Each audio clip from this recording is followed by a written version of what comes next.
Hey folks, welcome to a new video. In this video, we will see how we can create this effect on any object on a photo using Photoshop. So without further ado, let's get started.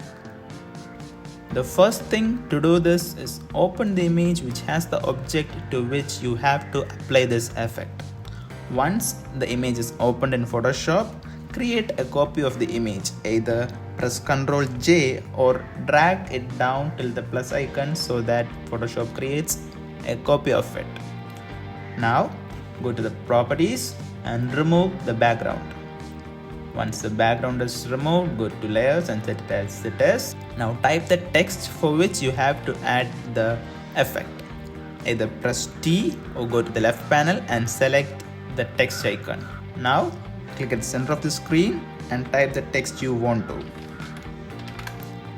Once the text is entered, go to the layers and create a copy of it. Now place the copy below the layer for which we have removed the background. Now select the layer which is placed above the image and reduce its fill to 0%.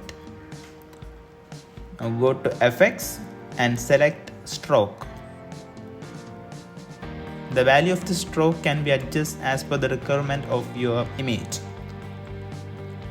Once the value is set, press OK. Now you can see that the background is being highlighted through the text. The last step is select both the text layers and click on this link icon.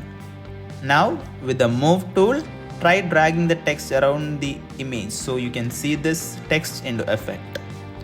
Now if you want to place the text at the center of the screen, select the background layers along with the text and click at this center align option. You can see something like this. This is a simple tutorial on how to do this effect on any object in Photoshop. I hope this video helped. For more free videos and free content, feel free to subscribe Graphicsia. Thank you.